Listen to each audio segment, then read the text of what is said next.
ಎಲ್ಲರಿಗೂ ನಮಸ್ತೆ. ಸೌಮ್ಯ ಸುರೇಶಾಚಾರ್ ಯೂಟ್ಯೂಬ್ ಚಾನಲ್ಗೆ ಸ್ವಾಗತ. ನಾನು ಸೌಮ್ಯ. ಶ್ರೀ ವಾಸವಿ ಕನ್ನಿಕಾದೇವಿಯ ಕತೆ, ಅಧ್ಯಾಯ 8, ಅಷ್ಟಮೋಧ್ಯಾಯ. ಬೀಜಮಂತ್ರ. ಓಂ ಹ್ರೀಂ ಶ್ರೀಂ ಓಂ ಹ್ರೀಂ ಶ್ರೀಂ. ಸಾಲಂಕಾಯನ ಮಹರ್ಷಿಯು ಮಣಿಗುಪ್ತಾದಿಗಳಿಗೆ ಕುಸುಮಶ್ರೇಷ್ಠಿಯ ಪೂರ್ವವಂಶ ಕ್ರಮವನ್ನು, ರಾಜ್ಯ ಪರಿಪಾಲನೆಯ ವಿಶಿಷ್ಟತೆಯ ಕುರಿತು ತಿಳಿಸಿದ ಬಳಿಕ ಶ್ರೀ ವಾಸವಿ ಕನ್ನಿಕಾವತಾರದ ಕಥೆಯ ಬಗ್ಗೆ ಹೀಗೆ ಹೇಳತೊಡಗಿದರು.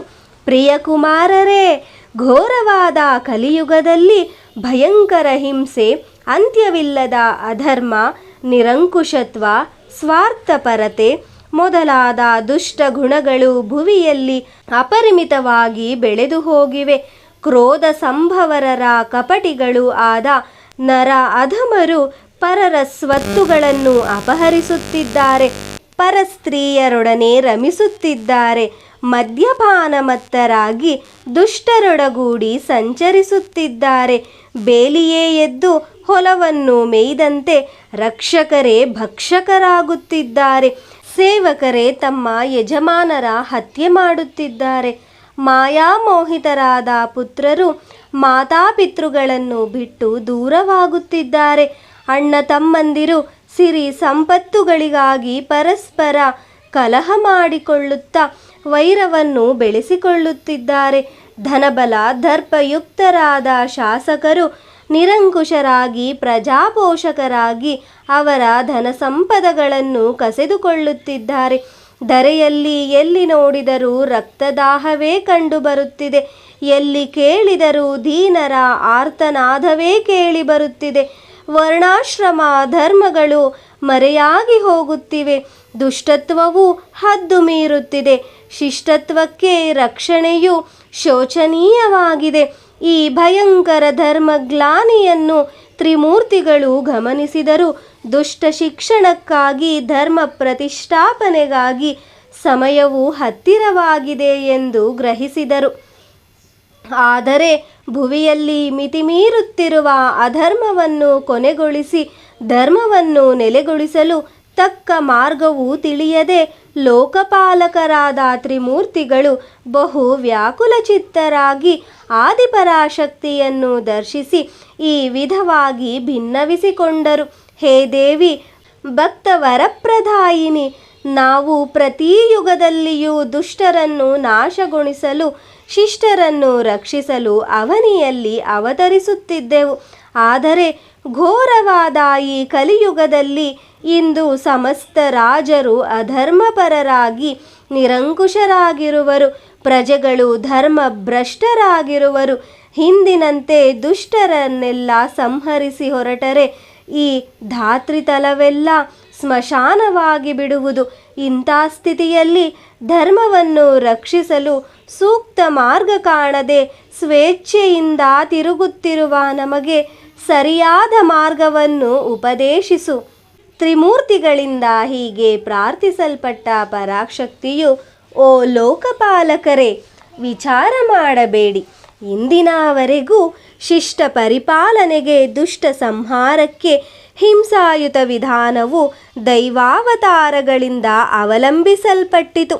ಆದರೆ ಈ ಯುಗದಲ್ಲಿ ಹಿಂಸಾಯುತ ಮಾರ್ಗದಿಂದ ದುಷ್ಟರನ್ನು ಸಂಹರಿಸದೆ ಅಹಿಂಸಾಯುತ ವಿಧಾನದಲ್ಲಿ ಅವರಲ್ಲಿಯ ದುಷ್ಟತ್ವವನ್ನು ಅಂತ್ಯಗೊಳಿಸುವ ಮಾರ್ಗವೇ ಅನುಸರಣೀಯವಾಗಿದೆ. ಅಂದು ನನ್ನ ಶ್ರೇಷ್ಠ ಭಕ್ತನಾದ ಸೋಮದತ್ತನು ಇಂದು ಕುಸುಮಶ್ರೇಷ್ಠಿ ಎಂಬ ಹೆಸರಿನಲ್ಲಿ ಜನಿಸಿ ಧರೆಯನ್ನು ಆಳುತ್ತಿರುವನು.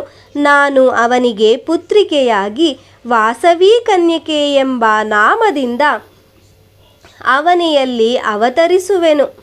ಬಳಿಕ ಪ್ರೇಮ, ಶಾಂತಿ, ಸತ್ಯ, ತ್ಯಾಗಗಳಿಂದ ಗುಣಗಳನ್ನು ಆಯುಧಗಳಾಗಿ ಮಾಡಿಕೊಂಡು ಅಹಿಂಸಾ ಮಾರ್ಗವನ್ನು ಅವಲಂಬಿಸಿ ವಿನೂತನ ವಿಧಾನದಲ್ಲಿ ಪ್ರಪಂಚದಲ್ಲಿ ಧರ್ಮ ಸಂಸ್ಥಾಪನೆ ಮಾಡುವೆನು. ನಿರಂಕುಶತ್ವವನ್ನು ಅಳಿಸಿ ಹಾಕಿ ವರ್ಣಾಶ್ರಮ ಧರ್ಮಗಳನ್ನು ಸಂರಕ್ಷಿಸುವೆನು. ಶಾಂತಿ ಅಹಿಂಸೆಗಳಿಂದ ಶತ್ರುಗಳನ್ನು ಎದುರಿಸಿ ಅವರನ್ನು ಜಯಿಸುವ ಮಾರ್ಗವನ್ನು ಪ್ರಪಂಚಕ್ಕೆ ಬೋಧಿಸುವೆನು. ಈ ಕಲಿಯುಗದಲ್ಲಿ ಧರ್ಮೋದ್ಧಾರಕ್ಕೆ ಅಹಿಂಸಾಪಥವೊಂದು ಅನುಸರಣೀಯವೂ ಎಂದು ಬೋಧಿಸಿದಳು.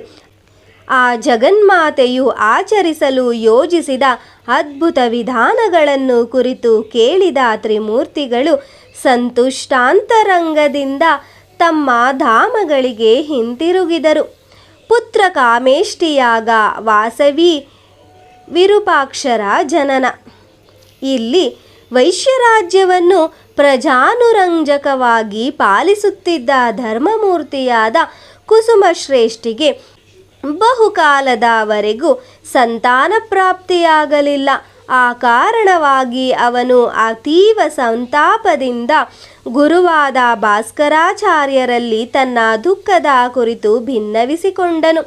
ಆಗ ಭಾಸ್ಕರಾಚಾರ್ಯರು ಅವನನ್ನು ಸಮಾಧಾನಗೊಳಿಸಿ, ಮಹಾರಾಜ, ನೀನು ದುಃಖಿಸುವ ಕಾರಣವಿಲ್ಲ.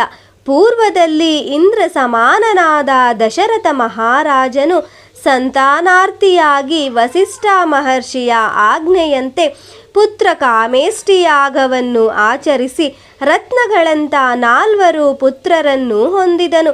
ನೀನು ಪುತ್ರ ಕಾಮೇಷ್ಟಿಯಾಗವನ್ನು ಆಚರಿಸಿ ಪುತ್ರ ಪುತ್ರಿಕೆಯರನ್ನು ಪಡೆದುಕೋ ಎಂದು ಬೋಧಿಸಿದನು. ನಂತರ ಕುಸುಮಶ್ರೇಷ್ಠಿಯು ಗುರುವಿನ ಅಣತಿಯ ಮೇರೆಗೆ ಯಾಗದೀಕ್ಷೆಯನ್ನು ವಹಿಸಿ ವೇದೋಕ್ತ ವಿಧಿಯಿಂದ ಮಹಾವೈಭವವಾಗಿ ಭಾಸ್ಕರಾಚಾರ್ಯರ ಆಧ್ವರ್ಯದಲ್ಲಿ ಸಕಲ ಬಂಧು ಮಿತ್ರ ವಿಪ್ರೋತ್ತಮ ಸಮೇತನಾಗಿ ಪುತ್ರ ಕಾಮೇಷ್ಟಿ ಮಹಾಯಜ್ಞವನ್ನು ನಿರ್ವಹಿಸಿದನು. ಪರಾಶಕ್ತಿಯು ಸಂತೋಷಿಸಿ ಹೋಮಕುಂಡದಲ್ಲಿ ಪ್ರತ್ಯಕ್ಷಳಾಗಿ ನಿಂತು ಕುಸುಮಶ್ರೇಷ್ಠಿಗೆ ಒಂದು ಮಹಾ ಸುವರ್ಣದ ಪಾಯಸ ಪಾತ್ರೆಯನ್ನು ನೀಡಿದಳು. ಹೀಗೆ ಪರಾಶಕ್ತಿಯ ಪ್ರಸಾದವನ್ನು ಹೊಂದಿದ ಪಾಯಸ ಪಾತ್ರೆಯನ್ನು ಕುಸುಮಶ್ರೇಷ್ಠಿಯು ತನ್ನ ಪತ್ನಿಗೆ ಕೊಟ್ಟನು. ಆಕೆಯು ಪರಮ ಭಕ್ತಿಯಿಂದ ಅದನ್ನು ಭುಜಿಸಿ ಅದರ ಫಲವಾಗಿ ಗರ್ಭವನ್ನು ಧರಿಸಿದಳು. ಗರ್ಭವತಿಯಾದ ಕುಸುಮಾಂಬೆಗೆ 4 ಮಾಸಗಳು ತುಂಬಿದ ಕೂಡಲೇ ಗರ್ಭರಕ್ಷಣೆಗಾಗಿಯೂ ಶಕ್ತಿವಂತವಾದ ಸಂತತಿಗಾಗಿಯೂ ಗೃಹ್ಯ ಸೂತ್ರೋಕ್ತ ಪ್ರಕಾರ ಕುಸುಮಶ್ರೇಷ್ಠಿಯು ಪುಂಸವನ ಸಂಸ್ಕಾರವನ್ನು ಮಾಡಿಸಿದನು. 7ನೆಯ ಮಾಸದಲ್ಲಿ ಗರ್ಭಸ್ಥ ಶಿಶುವಿನ ಕ್ಷೇಮಕ್ಕಾಗಿ ಸೌಭಾಗ್ಯದಾಯಕವಾದ ಸೀಮಂತೋನ್ನಯನ ಸಂಸ್ಕಾರವನ್ನು ನಡೆಸಿದನು. ಆನಂತರ ವೈಶಾಖ ಮಾಸದಲ್ಲಿ ಪುನರ್ವಸು ನಕ್ಷತ್ರದಲ್ಲಿ ಮಂಗಳಕರ ಶುಕ್ರವಾರದ ಶುಕ್ಲಪಕ್ಷ ದಶಮಿಯ ದಿನದಂದು ಶುಭ ಗೃಹಗಳೆಲ್ಲ ಉಚ್ಚಸ್ಥವಾದ 3 ಗ್ರಹಗಳು ಕೂಡಿ ಶುಭ ಲಗ್ನದಲ್ಲಿ ಶುಭ ದೃಷ್ಟಿಯಿಂದಿರುವಾಗ ಆಕಾಶದಲ್ಲಿ ಕೋಟಿ ಸೂರ್ಯ ಪ್ರಭಾಸಮಾನವಾದ ಮಿಂಚೊಂದು ಪ್ರಕಾಶಿಸಿತು. ಕುಸುಮಾಂಬೆಯ ಮಂದಿರವು ಪೂರೈಸುವ ಬೆಳಕಿನಿಂದ ತುಂಬಿಹೋಯಿತು. ಮಂದಿರದಲ್ಲಿದ್ದವರೆಲ್ಲ ಆ ಕಾಂತಿಯನ್ನು ನೋಡಲಾಗದೆ ಒಂದು ಕ್ಷಣ ಕಣ್ಣುಗಳನ್ನು ಮುಚ್ಚಿಕೊಂಡರು. ಕುಸುಮಾಂಬೆಗೆ ತನ್ನ ಗರ್ಭದಿಂದ 2 ದಿವ್ಯ ಜ್ಯೋತಿಗಳು ಹೊರಹೊರಟಂತೆ ವಿಚಿತ್ರಾನುಭವವುಂಟಾಯಿತು. ಎಲ್ಲರೂ ಕಣ್ಣು ತೆರೆಯುವಷ್ಟರಲ್ಲಿ ಕುಸುಮಾಂಬೆಯ ತಲ್ಪದ ಮೇಲೆ ಕೋಟಿ ಹುಣ್ಣಿಮೆಗಳ ಕಾಂತಿಯಿಂದ ಹೊಳೆಯುತ್ತಿರುವ ಶಿಶುದ್ವಯರು ಕಾಣಿಸಿದರು. ರಾಜನಿಗೆ ಓರ್ವ ಕುಮಾರಿಯೂ ಓರ್ವ ಕುಮಾರನು ಅವಳಿಗಳಾಗಿ ಜನ್ಮಿಸಿದರೆಂಬ ವಾರ್ತೆ ನಗರದಲ್ಲೆಡೆ ವ್ಯಾಪಿಸಿತು. ಕುಸುಮಶ್ರೇಷ್ಠಿಯು ತನ್ನ ಪುತ್ರರನ್ನು ನೋಡಿ ಆನಂದ ಸಾಗರದಲ್ಲಿ ತೇಲಿದನು. ಕುಸುಮಾಂಬೆಗೆ ಆ ಬಾಲಿಕೆಯು ತಮ್ಮ ಕುಲದೈವವಾದ ಪರಾಶಕ್ತಿಯಾಗಿಯೂ ಬಾಲಕನು ಈಶ್ವರನಾಗಿಯೂ ಗೋಚರಿಸಿ ಸಂಭ್ರಮಾಶ್ಚರ್ಯಗಳು ಉಂಟಾದವು. ಕುಸುಮಶ್ರೇಷ್ಠಿಗೆ ಆ ಬಾಲಕಿಯು ತೇಜೋಮಯಿಯು ದಿವ್ಯ ರೂಪಿಣಿಯು ಚತುರ್ಭುಜೋಪೇತಳು ಶುಕ ಪದ್ಮಪಾಶ ವಿರಿಂಚಿಧಾರಿಣಿಯಾಗಿಯೂ ಚಂದ್ರಕೋಟಿ ಸಮಕಾಂತಿಯಿಂದ ಬೆಳಗುವವಳು ಬಹುವಿಧ ದಿವ್ಯಾಭರಣ ಭೂಷಿತಳು ರತ್ನಕಾಂಚನ ಕಿರೀಟಧಾರಿಣಿಯೂ ಆಗಿ ಸುವರ್ಣ ವರ್ಣೋಜ್ವಲ ಲತಾತನ್ವಿಯಾದ ಪರಾಂಬಿಕೆಯಾಗಿ ಸಾಕ್ಷಾತ್ಕರಿಸಿದಳು. ಆ ದೇವದೇವಿಯರನ್ನು ನೋಡಿ ಕುಸುಮಶ್ರೇಷ್ಠಿಯು ಆಶ್ಚರ್ಯಚಕಿತನಾದನು. ಅಷ್ಟರಲ್ಲಿ ದೇವಿಯು ಅವನಿಗೆ ದಿವ್ಯ ಜ್ಞಾನವನ್ನು ಪ್ರಸಾದಿಸಿ ಗಂಭೀರ ವಾಕ್ಕಿನಿಂದ, ವತ್ಸ, ನಿನಗೆ ಮಂಗಳವಾಗಲಿ. ನೀನು ಪೂರ್ವಜನ್ಮದಲ್ಲಿ ಸಮಾಧಿ ಎಂಬ ತಪಸ್ವಿಯು ಅಂದಿನ ನಿನ್ನ ಅಮೋಘವಾದ ತಪೋಬಲಾತಿಶಯದಿಂದ ಅಖಿಲ ಲೋಕೇಶ್ವರಿಯಾದ ನನ್ನನ್ನು ಇಂದು ಕುಮಾರಿಯಾಗಿ ಹೊಂದಿದೆ ಎಂದು ಅಂತರ್ಧಾನಳಾದಳು. ಕೂಡಲೇ ಮಾಯೆಯಿಂದ ಮುಸುಕಲ್ಪಟ್ಟ ಕುಸುಮಶ್ರೇಷ್ಠಿಯು ಅದನ್ನು ಸ್ವಪ್ನ ಸಮಾನವೆಂದು ಭಾವಿಸಿ ಪ್ರಾಕೃತ ಮಾನವನಂತೆ ಮೋಹಿತನಾದನು. ಕುಸುಮಶ್ರೇಷ್ಠಿಯ ಆಜ್ಞೆಯಂತೆ ಪೆನುಗೊಂಡೆಯ ಸಮಸ್ತ ದೇವಾಲಯಗಳಲ್ಲಿ ಅರ್ಚನಾದಿ ಮಹೋತ್ಸವಗಳನ್ನು ನಡೆಸಲಾಯಿತು. ವಿಪ್ರೋತ್ತಮರಿಗೆ ಷೋಡಶ ಮಹಾದಾನಗಳನ್ನು ನೀಡಲಾಯಿತು. ಪೆನುಗೊಂಡೆ ನಗರವು ಆನಂದೋತ್ಸಾಹ ಸಂಭ್ರಮಗಳಿಂದ ತುಂಬಿಹೋಯಿತು. ವಾಸವಿ ವಿರೂಪಾಕ್ಷರಿಗೆ ನಡೆದ ಬಾಲ್ಯ ಸಂಸ್ಕಾರ ವಿಧಿಗಳು. ಆಗ ಭಾಸ್ಕರಾಚಾರ್ಯರು ನವಜಾತ ಶಿಶುಗಳಿಗೆ ನಾಭಿಚ್ಛೇದ ಮಾಡಿಸಿ ಮಧು ಘೃತಗಳನ್ನು ಸವರಿದ ಸುವರ್ಣ ಸಲಾಕೆಯಿಂದ ಮಕ್ಕಳ ನಾಲಿಗೆಗಳ ಮೇಲೆ ಓಂಕಾರವನ್ನು ಬರೆದು ಅವರಿಗೆ ವಿದ್ಯುಕ್ತವಾಗಿ ಜಾತಕರ್ಮ ಸಂಸ್ಕಾರವನ್ನು ಮಾಡಿಸಿದನು. ಆ ಶಿಶುಗಳು ಜನಿಸಿದ 11ನೆಯ ದಿನದಂದು ಕುಸುಮಶ್ರೇಷ್ಠಿಯು ಅವರಿಗೆ ನಾಮಕರಣ ಸಂಸ್ಕಾರವನ್ನು ವೈಭವೋಪೇತವಾಗಿ ನಡೆಸಲು ಏರ್ಪಾಟುಗಳನ್ನು ಮಾಡಿಸಿದನು. ಗುರು ಭಾಸ್ಕರಾಚಾರ್ಯರು ಹಾಗೂ ಜ್ಯೋತಿಷಿಗಳು ಮಹಾ ತೇಜೋವಂತರಾದ ಆ ಶಿಶುಗಳ ಜಾತಕಗಳಲ್ಲಿ ಊಹಾತೀತ ವಿಶೇಷಗಳು ಕಂಡುಬಂದದ್ದನ್ನು ಪರೀಕ್ಷಿಸಿ ಕುಸುಮಾಂಬೆಗೆ ಉಂಟಾದ ದಿವ್ಯಾನುಭೂತಿಯನ್ನು ಕುರಿತು ತಿಳಿದುಕೊಂಡು ಆ ಬಾಲಿಕೆಯರಿಗೆ ಯಾವ ಹೆಸರುಗಳನ್ನಿಡಬೇಕು ಎಂದು ದೀರ್ಘಾಲೋಚನೆಯಲ್ಲಿ ಮಗ್ನರಾಗಿರುವಾಗ ಸಹಸ್ವಾಧಿಕ ಮಧುರ ಮಂಜುಳ ವೀಣಾನಿನಾದ ಸದೃಶವಾದ ಒಂದು ಅಶರೀರವಾಣಿಯು ಪೂರ್ವದಲ್ಲಿ ಆ ಬಾಲಿಕೆಯು ವಿಷ್ಣುವಾದ ವಾಸುದೇವನಿಗೆ ಸೋದರಿಯಾಗಿ ಆವಿರ್ಭವಿಸಿದವಳಾದ್ದರಿಂದ ಈಕೆ ವಾಸವಿ ಎಂಬ ಹೆಸರಿನಿಂದ ಪ್ರಸಿದ್ಧಳಾಗುವಳು. ಮತ್ತು ಪೂರ್ವದಲ್ಲಿ ಈ ದೇವಿಯು ವಿಷ್ಣುವಿನಿಂದ ಯೋಗಮಾಯ ಕನ್ನಿಕೆಯಾಗಿ ಕೀರ್ತಿಸಲ್ಪಟ್ಟವಳಾದ್ದರಿಂದ ಕನ್ಯಕಾ ಎಂಬ ಹೆಸರಿನಿಂದಲೂ ಪ್ರಸಿದ್ಧಳಾಗುವಳು ಎಂದು ನುಡಿಯಿತು. ಆ ನುಡಿಗಳನ್ನು ಕೇಳಿದ ಭಾಸ್ಕರಾಚಾರ್ಯಾದಿ ಪಂಡಿತವರ್ಯರು ಆ ಬಾಲೆಗೆ ವಾಸವಿ ಕನ್ಯಕಾ ಎಂದು ನಾಮಕರಣ ಮಾಡಿದರು. ಪರಶಿವನ ತೇಜಸ್ಸಿನಿಂದ ವಿರಾಜಿಸುತ್ತಿದ್ದ ಬಾಲಕನಿಗೆ ವಿರೂಪಾಕ್ಷ ಎಂದು ಹೆಸರಿಟ್ಟರು. ಆ ಶಿಶುಗಳಿರುವರು ದಿನದಿನವೂ ಅಭಿವೃದ್ಧಿ ಹೊಂದುತ್ತಾ ಜನನಿ ಜನಕರಿಗೆ ಬಂಧು ಬಾಂಧವರಿಗೆ ಪರಮಾನಂದವನ್ನು ಉಂಟು ಮಾಡಿದರು. ಆ ಶಿಶುಗಳಿಗೆ 3 ಮಾಸಗಳು ತುಂಬಿದ ಬಳಿಕ ನಿಷ್ಕ್ರಮಣ ಸಂಸ್ಕಾರವನ್ನು, 7 ಮಾಸಗಳು ತುಂಬಿದ ಬಳಿಕ ಅನ್ನಪ್ರಾಶನ ಸಂಸ್ಕಾರವನ್ನು ಕುಸುಮಶ್ರೇಷ್ಠಿಯು ಅಸಮಾನ ವೈಭವದಿಂದ ಮಾಡಿಸಿದನು. ಅಪರೂಪವಾಗಿ ಹುಟ್ಟಿದ ವಾಸವಿ ವಿರೂಪಾಕ್ಷರಿಗೆ 3 ವರ್ಷಗಳಾದರೂ ಆಗ ಕುಸುಮಾರ್ಯ ಪ್ರಭುವು ಅವರಿಗೆ ಕರ್ಣವೇದ ಸಂಸ್ಕಾರವನ್ನು ಮಾಡಿಸಿದರು.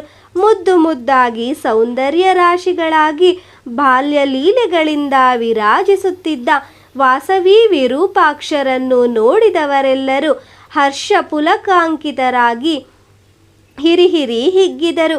ವಾಸವಿಯಲ್ಲಿ ಆ ಎಳೆತನದಲ್ಲಿಯೇ ಅನೇಕ ವಿಧವಾದ ದಿವ್ಯ ಲಕ್ಷಣಗಳು ಗೋಚರಿಸಿದವು. ಆ ಬಾಲಿಕೆಯ ಅದ್ಭುತ ಲೀಲೆಗಳು, ಕ್ರೀಡೆಗಳು ಎಲ್ಲರನ್ನೂ ಆಶ್ಚರ್ಯ ಸಾಗರದಲ್ಲಿ ಮುಳುಗಿಸಿದವು. ಸಾಲಂಕಾಯನ ಋಷಿಯಿಂದ ವಾಸವಿ ವಿರೂಪಾಕ್ಷರ ಜನ್ಮ ವೃತ್ತಾಂತವನ್ನು, ಅವರಿಗೆ ನಡೆಸಿದ ಸಂಸ್ಕಾರಾದಿ ವಿಶೇಷಗಳನ್ನು ಆಲಿಸಿದ ಮಣಿಗುಪ್ತಾದಿಗಳು ತಮ್ಮ ಗುರುವಿನೊಡನೆ, ಆಚಾರ್ಯವರ್ಯ, ನಿಮ್ಮಿಂದ ಮಹತ್ತರವಾದ ವಿಷಯಗಳನ್ನು ಕೇಳಿ ಧನ್ಯರಾದೆವು. ಎಳೆತನದಲ್ಲಿಯೇ ವಾಸವಿ ಬಾಲೆಯ ಕ್ರೀಡೆಗಳು, ಲೀಲೆಗಳು ಎಲ್ಲರನ್ನೂ ಆಶ್ಚರ್ಯ ಸಾಗರದಲ್ಲಿ ಮುಳುಗಿಸಿದವೆಂದು ಹೇಳಿದಿರಲ್ಲವೇ. ಆ ವಾಸವಿ ಬಾಲೆಯು ತೋರಿದ ವಿಚಿತ್ರ ಲೀಲೆಗಳು ಆಕೆಯ ಬಾಲ್ಯ ವಿಶೇಷಗಳು ಎಂತಹವು? ದಯಮಾಡಿ ನಮಗೆ ವಿವರಿಸಿ ಹೇಳಿರಿ ಎಂದು ಪ್ರಾರ್ಥಿಸಿದರು. ಬಾಲವಾಸವಿ ತೋರಿದ ಅದ್ಭುತ ಲೀಲೆಗಳು. ಆಗ ಸಾಲಂಕಾಯನ ಋಷಿ ಅವರಿಗೆ, ಓ ಪುತ್ರರೇ, ನಿಮ್ಮ ಕುತೂಹಲವು ನನಗೆ ಹೆಚ್ಚಿನ ಸಂತೋಷವನ್ನು ಮೂಡಿಸಿದೆ. ವಾಸವಿ ದೇವಿಯ ಬಾಲಲೀಲೆಗಳನ್ನು ಭಕ್ತಿಯುಕ್ತರಾಗಿ ಮನಸ್ಸಿಟ್ಟು ಕೇಳಿ ಎಂದು ಹೀಗೆ ನುಡಿದರು. ಅಪರೂಪವಾಗಿ ಹುಟ್ಟಿದ ವಾಸವಿ ವಿರೂಪಾಕ್ಷರನ್ನು ಕುಸುಮಾಂಬೆ ಕುಸುಮಶ್ರೇಷ್ಠಿಯರು ಮೇರೆಯಿಲ್ಲದ ಮುದ್ದಿನಿಂದ ಬೆಳೆಸುತ್ತಿದ್ದರು. 3 ವರ್ಷ ವಯಸ್ಸಿನ ಬಾಲವಾಸವಿ ಅನ್ನವನ್ನು ತಿನ್ನದೆ ಹಠ ಮಾಡತೊಡಗಿದಳು. ತಾಯಿ ಕುಸುಮಾಂಬೆಯು ಆ ಬಾಲೆಗೆ ಬಗೆ ಬಗೆಯ ಕತೆಗಳನ್ನು ಹೇಳುತ್ತಾ ಮಧುರವಾದ ಮಾತುಗಳಿಂದ ಅನ್ನವನ್ನು ತಿನ್ನಿಸಲು ಪ್ರಯತ್ನಿಸಿದಳು. ಆದರೆ ಎಷ್ಟು ಪ್ರಯತ್ನಿಸಿದರೂ ವಾಸವಿ ಬಾಲೆಯು ಬಾಯಿ ತೆಗೆಯದಿದ್ದರಿಂದ ಕುಸುಮಾಂಬೆಯು ಬೇಸತ್ತು ಬಾಯಿ ತೆಗೆಯೆಂದು ಮಗುವನ್ನು ಗಟ್ಟಿಯಾಗಿ ಗದರಿಸಿದರು. ಬಾಲಿಕೆಯಿಂದ ಬಲವಂತವಾಗಿ ಬಾಯಿಯನ್ನ ತೆರೆಸಿ ನೋಡಿ ಸ್ತಬ್ಧಳಾದಳು. ಬಾಲವಾಸವಿಯ ವದನದಲ್ಲಿ ಕುಸುಮಾಂಬೆಗೆ ಬ್ರಹ್ಮಾಂಡವೆಲ್ಲ ಕಾಣಿಸಿತು.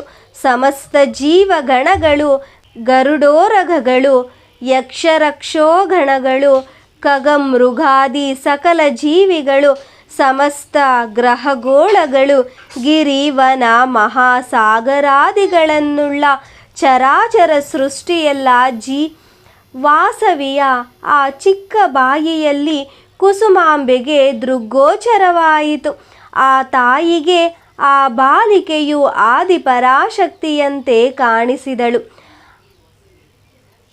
ಅನಿರ್ವಚನೀಯವಾದ ಆಶ್ಚರ್ಯ ಸಾಗರದಲ್ಲಿ ಕುಸುಮಾಂಬೆಯು ಮುಳುಗಿ ಹೋದಳು. ಅಪ್ರಯತ್ನವಾಗಿ ತನ್ನ ಕರಗಳನ್ನು ಜೋಡಿಸಿ ಆ ಬಾಲೆಗೆ ನಮಸ್ಕರಿಸಿದಳು. ಆಕೆಯ ಕಣ್ಣುಗಳಿಂದ ಅದ್ಭುತಾನಂದಪೂರಿತವಾದ ಆಶ್ರುಧಾರೆಯೂ ಹರಿಯಿತು. ವಾಸವಿ ಬಾಲಿಕೆಯು ಮುದ್ದಾಗಿ ಮಂದಹಾಸವನ್ನು ಬೀರಿದಳು. ಅಷ್ಟರಲ್ಲಿ ಕುಸುಮಾಂಬೆಯನ್ನು ಮಾಯೆಯು ಆವರಿಸಿತು. ಆಕೆಗೆ ಯಾವುದೋ ಸ್ವಪ್ನವನ್ನು ನೋಡಿ ಎಚ್ಚೆತ್ತುಕೊಂಡಂತೆ ಭಾಸವಾಯಿತು. ಆಕೆಯನ್ನು ಮೋಹದಲ್ಲಿ ಮುಳುಗಿಸಿತು. ಕೂಡಲೇ ಆ ಮುದ್ದು ವಾಸವಿಯನ್ನು ತನ್ನ ಹೃದಯಕ್ಕೆ ಅಪ್ಪಿಕೊಂಡು ವಿಭ್ರಮಚಿತ್ತಳಾದಳು. ಅಷ್ಟರಲ್ಲಿ ಕುಸುಮಶ್ರೇಷ್ಠಿಯು ಗುರು ಭಾಸ್ಕರಾಚಾರ್ಯರೊಡಗೂಡಿ ಅಲ್ಲಿಗೆ ಆಗಮಿಸಿದರು. ಕುಸುಮಾಂಬೆಯು ನಡೆದ ವೃತ್ತಾಂತವನ್ನು ವರ್ಣಿಸಲು ಆ ವಿಷಯಗಳನ್ನು ಕೇಳಿದವರೆಲ್ಲ ಸಂಭ್ರಮಪಟ್ಟರು. ಮುಗ್ಧತೆಯಿಂದ ನೋಡುತ್ತಿದ್ದ ಯೋಗಮಾಯಾ ಕನ್ಯೆಯಾದ ಬಾಲವಾಸವಿಯನ್ನು ವೀಕ್ಷಿಸಿ ಆಕೆಯ ನಿಜತತ್ವ ಮಹತ್ವವನ್ನು ಊಹಿಸಿ ಭಾಸ್ಕರಾಚಾರ್ಯರು ಭಕ್ತಿ ಪರವಶರಾದರು. ಅದು ಯಾವುದೋ ಗ್ರಹ ಪ್ರಭಾವವೆಂದು ಗ್ರಹಿಸಿದ ಕುಸುಮಶ್ರೇಷ್ಠಿಯು ಉಪಶಾಂತಿ ಕಾರ್ಯಕ್ರಮಗಳನ್ನು ಮಾಡಿಸಲು ಮಂತ್ರಿಗಳಿಗೆ ಆದೇಶಿಸಿದಳು. ಸಮಸ್ತ ಸೃಷ್ಟಿಯನ್ನು ತನ್ನಲ್ಲಿಯೇ ಅಡಗಿಸಿಕೊಂಡಿರುವ ವಿಶ್ವಮಾತೆಯಾದ ಆದಿಪರಾಶಕ್ತಿಯು ತಾನೇ ಎಂಬ ರಹಸ್ಯ ತತ್ವವನ್ನು ಎಳೆತನದಲ್ಲಿಯೇ ವಾಸವಿ ಕನ್ಯಕೆಯು ತನ್ನ ತಾಯಿಗೆ ಈ ವಿಧದಲ್ಲಿ ವಿಷಾದವಾಗಿ ಮನಗಾಣಿಸಿದಳು. ಬಾಲವಾಸವಿಯು ತೋರಿದ ಮತ್ತೊಂದು ಮಹತ್ತರ ಲೀಲೆಯನ್ನು ನಿಮಗೆ ವಿವರಿಸುವೆನು, ಸಾವಧಾನದಿಂದ ಕೇಳಿರಿ. ಬಾಲವಾಸವಿಗೆ 5 ವರ್ಷಗಳು ತುಂಬಿದವು. ಒಮ್ಮೆ ಅರ್ಚನೆಗಾಗಿ ರಾಜನ ಪೂಜಾ ಮಂದಿರದಲ್ಲಿ ದೇವಿ ಪೀಠವನ್ನು ಸ್ಥಾಪಿಸಲಾಯಿತು. ಆ ಪೀಠದಲ್ಲಿ ನಿಲ್ಲಿಸುವುದಕ್ಕಾಗಿ ಕುಸುಮಶ್ರೇಷ್ಠಿಯು ಲಲಿತಾದೇವಿಯ ಸುವರ್ಣ ಪ್ರತಿಮೆಯನ್ನು ತಯಾರು ಮಾಡಿಸಿದ್ದನು. ಆ ದಿವ್ಯ ಮಂಗಳ ಪ್ರತಿಮೆಯನ್ನು ಅಲಂಕರಿಸುವುದಕ್ಕಾಗಿ ಸರ್ವಾಭರಣಗಳನ್ನು ಪುಷ್ಪಮಾಲೆಗಳನ್ನು ಅಣಿಮಾಡಿಟ್ಟು ಮಿಕ್ಕ ಏರ್ಪಾಟುಗಳಿಗಾಗಿ ಕುಸುಮಾಂಬೆ ಕುಸುಮಶ್ರೇಷ್ಠಿ ಇರುವರು ಹೊರಗೆ ಹೋದರು. ಅಷ್ಟರಲ್ಲಿ 5 ವರ್ಷ ವಯಸ್ಸಿನ ಬಾಲವಾಸವಿಯು ಆ ಪೂಜಾ ಮಂದಿರವನ್ನು ಪ್ರವೇಶಿಸಿದಳು. ಆಗ ಮಂದಿರದಲ್ಲಿ ಯಾರೂ ಇರಲಿಲ್ಲ. ಬಾಲವಾಸವಿಯು ಅಲ್ಲಿದ್ದ ಹಾರ, ಕೇಯೂರ, ಕಿರೀಟಾದಿ ಸಮಸ್ತ ಆಭರಣಗಳನ್ನು, ಪುಷ್ಪಮಾಲೆಗಳನ್ನು ತಾನೇ ಧರಿಸಿಕೊಂಡು ಪೂಜಾಪೀಠದ ಮೇಲೆ ಕುಳಿತು ವರದಾಭಯ ಹಸ್ತ ಮುದ್ರೆಗಳನ್ನು ಪ್ರಕಟಿಸುತ್ತಾ ವಿಲಾಸದಿಂದ ಕಿರುನಗೆ ಬೀರತೊಡಗಿದಳು. ಅಷ್ಟರಲ್ಲಿ ಲಲಿತಾದೇವಿಯ ವಿಗ್ರಹವನ್ನು ಅಲಂಕರಿಸಿ ಪೂಜಾಪೀಠದ ಮೇಲೆ ಪ್ರತಿಷ್ಠಾಪಿಸಲು, ಶಾಸ್ತ್ರೋಕ್ತವಾಗಿ ಪೂಜಿಸಲು ಮಿಕ್ಕ ಏರ್ಪಾಟುಗಳೊಂದಿಗೆ ಕುಸುಮ ದಂಪತಿಗಳು ಪರಿವಾರದೊಡಗೂಡಿ ಮಂದಿರದೊಳಕ್ಕೆ ಬಂದರು. ಅಲ್ಲಿ ಪೂಜಾಪೀಠದ ಮೇಲೆ ಬಾಲ ತ್ರಿಪುರ ಸುಂದರಿಯಂತೆ ಆಸೀನಳಾಗಿದ್ದ ಬಾಲವಾಸವಿಯನ್ನು ನೋಡಿ ಆಶ್ಚರ್ಯಚಕಿತರಾದರು. ರಾಜದಂಪತಿಗಳು ಅಪಚಾರವಾಗಿ ಬಿಟ್ಟಿತೆಂದು ಭೀತರಾದರು. ಅಷ್ಟರಲ್ಲಿ ಆ ವಾಸವಿ ಬಾಲಿಕೆಯು ಮಹಾಲಕ್ಷ್ಮಿಯಂತೆ, ಮಹಾ ಸರಸ್ವತಿಯಂತೆ, ಮಹಾಕಾಳಿಯಂತೆ ಗೋಚರಿಸಿದಳು. ಅಲ್ಲಿದ್ದವರಲ್ಲಿ ಕೆಲವರಿಗೆ ದುರ್ಗೆಯಾಗಿ, ಮತ್ತೆ ಕೆಲವರಿಗೆ ಚಂಡಿಕೆಯಾಗಿ, ಕೆಲವರಿಗೆ ಕೃಷ್ಣನಾಗಿ, ಮತ್ತೆ ಕೆಲವರಿಗೆ ರಾಮನಾಗಿ, ಇನ್ನು ಕೆಲವರಿಗೆ ವಿಂಧ್ಯಾವಾಸಿನಿಯಾಗಿ ಅವರವರ ಇಷ್ಟ ದೈವಗಳ ರೂಪದಲ್ಲಿ ಸಾಕ್ಷಾತ್ಕರಿಸಿದಳು. ಭಾಸ್ಕರಾಚಾರ್ಯರಿಗೆ ಯೋಗ ಮಾಯಾಕನ್ಯೆಯಾಗಿ ಗೋಚರಿಸಿದಳು. ಈ ಅದ್ಭುತವನ್ನು ನೋಡಿ ಭಕ್ತಿ ಪರವಶರಾಗಿ ಜಯಘೋಷಗಳನ್ನು ಕೂಗುತ್ತಾ ವಾಸವಿ ಬಾಲೆಗೆ ಬಾರಿ ಬಾರಿ ನಮಸ್ಕರಿಸಿದರು. ಅಷ್ಟರಲ್ಲಿಯೇ ಅವರು ಮಾಯೆಯಿಂದ ಆವೃತರಾದರು. ಕ್ಷಣದಲ್ಲಿ ಅವರಿಗೆ ಕಾಣಿಸುತ್ತಿದ್ದ ದೇವತಾ ರೂಪಗಳು ಅದೃಶ್ಯವಾಗಿ ಬಾಲವಾಸವಿಯು ದೃಗ್ಗೋಚರವಾದಳು. ಕುಸುಮಾಂಬೆಯು ಓಡಿ ಹೋಗಿ ಬಾಲಿಕೆಯನ್ನು ಪೀಠದಿಂದ ಕರೆತಂದು ಭೀತಚಿತ್ತಳಾಗಿ ಗುರುವರ್ಯರಾದ ಭಾಸ್ಕರಾಚಾರ್ಯರ ಕಡೆಗೆ ನೋಡಿದಳು. ಆಚಾರ್ಯರು ಮಂದಹಾಸ ಬೀರಿ, ಓ ಕುಸುಮಾಂಬಾ, ಕುಸುಮಶ್ರೇಷ್ಠಿಗಳೇ, ನಿಮ್ಮ ಗತಜನ್ಮಗಳ ಪುಣ್ಯವು ಅನಂತವಾಗಿದೆ. ನೀವು ಅಮೇಯ, ಅಳೆಯಲಾಗದ, ಮಹಿಮಾನ್ವಿತಳಾದ ಪುತ್ರಿಕೆಯನ್ನು ಹೊಂದಿರುವಿರಿ. ಆದಿಪರಾಶಕ್ತಿಯು ತನ್ನ ಪ್ರಧಾನ ರೂಪಗಳೆಲ್ಲವನ್ನು ಈ ವಾಸವಿ ಬಾಲೆಯಲ್ಲಿ ನಾವು ದರ್ಶಿಸುವಂತೆ ಮಾಡಿರುವಳು. ನಾವೆಲ್ಲರೂ ಧನ್ಯರಾದೆವು ಎಂದು ನುಡಿದರು. ನಂತರ ಲಲಿತಾದೇವಿಯ ಪ್ರತಿಮೆಯನ್ನು ಅಲಂಕರಿಸಿ ಪೂಜಾಪೀಠದಲ್ಲಿ ಪ್ರತಿಷ್ಠಾಪಿಸಿ ಶಾಸ್ತ್ರೋಕ್ತ ವಿಧಿಯಿಂದ ಅರ್ಚನಾದಿ ಮಹೋತ್ಸವವನ್ನು ನಿರ್ವಹಿಸಿದರು. ಬಾಲವಾಸವಿಯ ಲೀಲೆಗಳನ್ನು ಕುರಿತು ಆಂಧ್ರ ಪ್ರದೇಶದಲ್ಲಿ ಎಲ್ಲೆಡೆ ಚಿತ್ರ ವಿಚಿತ್ರವಾದ ಚರ್ಚೆಗಳು ನಡೆಯತೊಡಗಿದವು. ಹೀಗೆ ವಾಸವಿ ಬಾಲೆಯು ತನ್ನ ಬಾಲ್ಯದಲ್ಲಿಯೇ ಅನೇಕ ದಿವ್ಯ ಲೀಲೆಗಳನ್ನು ಪ್ರದರ್ಶಿಸಿದಳು ಎಂದು ಹೇಳಿದ ಸಾಲಂಕಾಯನ ಋಷಿಯ ಮಾತುಗಳನ್ನು ಕೇಳಿ ಮಣಿಗುಪ್ತಾದಿಗಳು ಪರವಶರಾದರು. ಅವರು ಅತ್ಯಂತ ಕುತೂಹಲದಿಂದ, ಓ ಗುರುಸತ್ತಮ, ನಿಮ್ಮ ಕೃಪೆಯಿಂದ ಅದ್ಭುತವಾದ ವಿಷಯಗಳನ್ನು ಕೇಳಿ ಕೃತಾರ್ಥರಾದೆವು. ಅನಂತರದ ಕಥೆಯನ್ನು ದಯಮಾಡಿ ಹೇಳಿರಿ ಎಂದು ಪ್ರಾರ್ಥಿಸಿದರು. ಆಗ ಸಾಲಂಕಾಯನರು ಹೀಗೆ ಹೇಳತೊಡಗಿದರು. ಕುಮಾರರೇ, ಕ್ರಮವಾಗಿ ವಾಸವಿ ವಿರೂಪಾಕ್ಷರಿಗೆ ಭಾಸ್ಕರ ಗುರುಗಳ ಪ್ರೇರಣೆಯಿಂದ ಉಪನಯನ ಸಂಸ್ಕಾರವನ್ನು ಮಾಡಿಸಿದರು. ಉಪನಯನವೆಂದರೆ ವೇದ ವಿದ್ಯಾರ್ಜನೆಗಾಗಿ ಗುರುಗಳ ಬಳಿಗೆ ಕರೆದೊಯ್ಯುವುದು ಎಂದರ್ಥ. ಈ ಉಪನಯನದ ನಂತರವೇ ಅಗ್ನಿಹೋತ್ರವನ್ನಾಚರಿಸುವುದಕ್ಕೂ ಯಜ್ಞಮಯ ಜೀವನವನ್ನು ಪ್ರಾರಂಭಿಸುವುದಕ್ಕೂ ಅಧಿಕಾರವು ಲಭಿಸುವುದು. ಉಪನಯನದಲ್ಲಿ ವಟುಗಳು ಯಜ್ಞೋಪವೀತ ಧಾರಣೆ ಮಾಡುವರು. ಯಜ್ಞೋಪವೀತದಲ್ಲಿಯ 3 ಎಳೆಗಳು ಜ್ಞಾನ, ಕರ್ಮ, ಉಪಾಸನೆಗೆ ಚಿಹ್ನೆಗಳು. ಜೀವನು ಶರೀರಧಾರಿಯಾಗಲು ತಾಯಿ ಗರ್ಭದಲ್ಲಿ ಪ್ರವೇಶಿಸುವನು. ಅದು ಜೀವಿಗೆ ಮೊದಲನೆಯ ಜನ್ಮ. ಬಳಿಗೆ ಜ್ಞಾನಾರ್ಜನೆಗಾಗಿ ಆಚಾರ್ಯನ ಗುರುಕುಲ ರೂಪವಾದ ಗರ್ಭದಲ್ಲಿ ಪ್ರವೇಶಿಸುವನು. ಅಲ್ಲಿ ಯಜ್ಞೋಪವೀತಧಾರಿಯಾಗಿ ದ್ವಿಜನೆನಿಸುವನು. ಅನಂತರ ಗುರುವು ಅವನಿಗೆ ಗಾಯತ್ರಿ ಮಂತ್ರೋಪದೇಶವನ್ನು ಮಾಡಿ ವೇದಾಂಗಗಳನ್ನು ಬೋಧಿಸುವನು. ಇದು ವೇದಾರಂಭ ಸಂಸ್ಕಾರ ಎನಿಸುವುದು. ಈ ಸಂಸ್ಕಾರವನ್ನು ಹೊಂದಿದ ಬಳಿಕವೇ ಮಾನವನು ಬ್ರಹ್ಮಚರ್ಯಾಶ್ರಮವನ್ನು ಪ್ರವೇಶಿಸಿ ಸದಾಚಾರ ಅನುಷ್ಠಾನದಲ್ಲಿ ನಡೆಯುವನು. ಶ್ರುತಿ ಸ್ಮೃತಿಗಳಲ್ಲಿ ಮೊಟ್ಟ ಮೊದಲನೆಯ ಮುಖ್ಯ ಧರ್ಮವು ಸದಾಚಾರವೆಂದು ಹೇಳಲ್ಪಟ್ಟಿದೆ. ಸದಾಚಾರದಿಂದಲೇ ಚಿರಾಯುಷ್ಯ, ಚಿರಂಜೀವಿ, ಸಂತತಿ ಮತ್ತು ಸಮಸ್ತ ಸುಗುಣಗಳ ಅಭಿವೃದ್ಧಿಯು ಪ್ರಾಪ್ತಿಯಾಗುವುದು.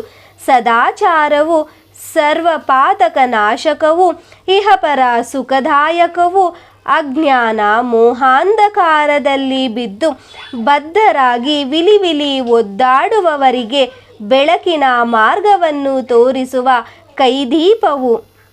ಸದಾಚಾರದಿಂದ ಸತ್ಕರ್ಮವು ಕೈಗೂಡುವುದು. ಸತ್ಕರ್ಮದಿಂದ ಚಿತ್ತಶುದ್ಧಿಯು, ಅದರಿಂದ ಜ್ಞಾನವು ಉಂಟಾಗುವುದು. ಜ್ಞಾನದಿಂದ ಮುಕ್ತಿ ಲಭಿಸುವುದೆಂದು ಮನು ಹೇಳಿರುವನು. ಸಕಲ ಧರ್ಮಗಳಲ್ಲಿ ಸದಾಚಾರವು ಶ್ರೇಷ್ಠವಾದದ್ದು. ಅದೇ ಪರಮ ತಪಸ್ಸು. ಹೀಗೆ ಸಾಲಂಕಾಯನರು ಸದಾಚಾರದ ಮಹಿಮೆಯನ್ನು ಕುರಿತು ಮಣಿಗುಪ್ತಾದಿಗಳಿಗೆ ತಿಳಿಸಿಕೊಟ್ಟರು ಎಂಬಲ್ಲಿಗೆ ಶ್ರೀ ವಾಸವಿ ಕನ್ನಿಕಾದೇವಿ ಪುರಾಣದ ಅಷ್ಟಮೋಧ್ಯಾಯ ಸಮಾಪ್ತವು. ಧನ್ಯವಾದಗಳು. ಯಾರೆಲ್ಲ ನನ್ನ ಚಾನಲನ್ನು ಸಬ್ಸ್ಕ್ರೈಬ್ ಮಾಡದೆ ನೋಡುತ್ತಿದ್ದೀರೋ ದಯವಿಟ್ಟು ಚಾನಲನ್ನು ಸಬ್ಸ್ಕ್ರೈಬ್ ಮಾಡಿಕೊಳ್ಳಿ ಹಾಗೂ ನಿಮ್ಮ ಫ್ಯಾಮಿಲಿ ಮತ್ತು ಫ್ರೆಂಡ್ಸ್ಗೆ ಶೇರ್ ಮಾಡಿ. ದೇವರ ಕೃಪಾ ಕಟಾಕ್ಷ ಎಲ್ಲರಿಗೂ ದೊರಕಲಿ. ಸರ್ವೇ ಜನಾಃ ಸುಖಿನೋ ಭವಂತು.